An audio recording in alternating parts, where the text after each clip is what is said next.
Between 2 points the straight line is the longest and the curved one is the shortest. Xiefeng. April 25, 2007. Between 2 points, the shortest distance is a straight line. This is common sense in mathematics, and I have no objection. I'm just thinking about it from another angle. I tried to connect the 2 points of Beijing and New York with a straight line, because the straight line between the 2 points is the shortest, but after tossing about for a long time, I found that the straight line between the 2 points is the longest. The principle is that the Earth is round, and there is no straight line connection between any 2 points. Once you want to connect with a straight line, the connection must go straight out along the tangent, and it is difficult to connect with another point. Only a curved connection represents the shortest distance.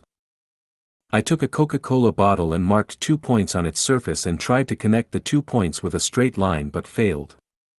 The result still proved that the straight line between the 2 points was the longest, and the curve was the shortest.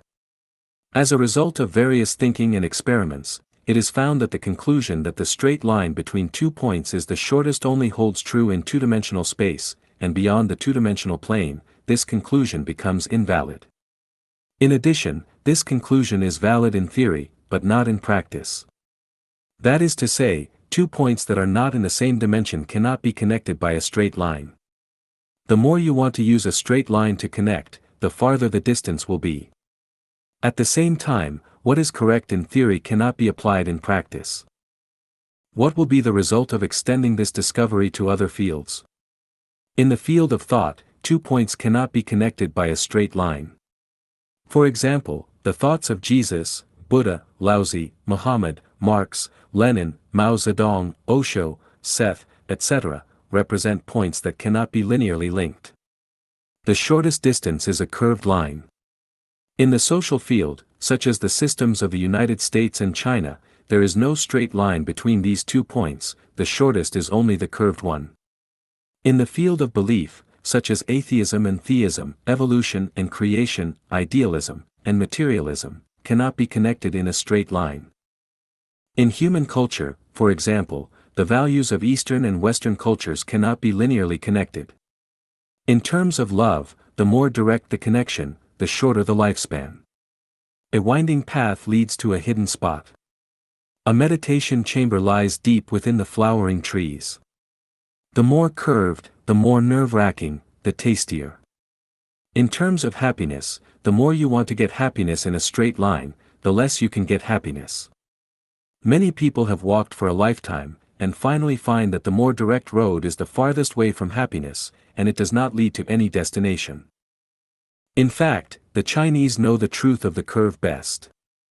Bribery is not done directly to oneself, but through his wife, his sisters, or his wife's sisters.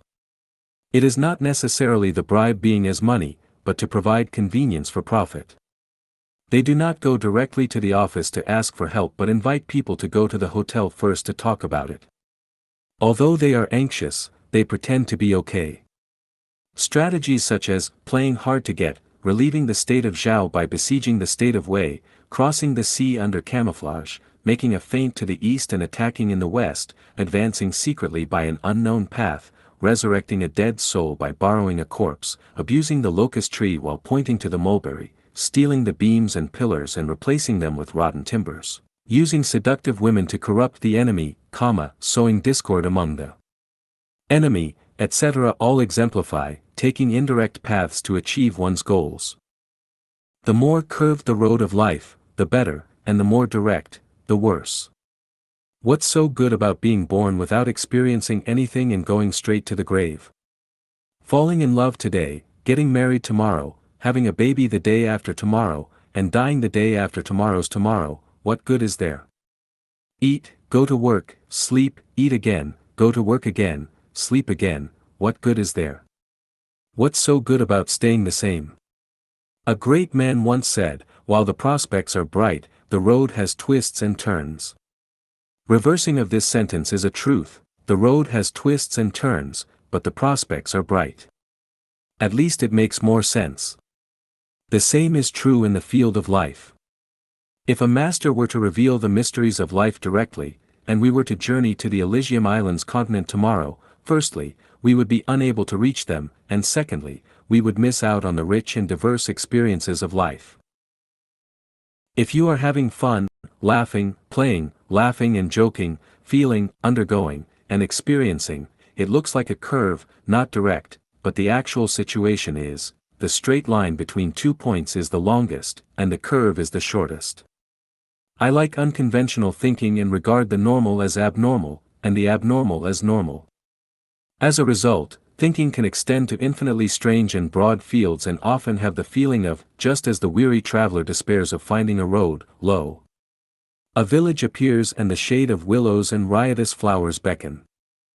Often think from a different perspective. Often look at things upside down. This enlivens your spirit. He.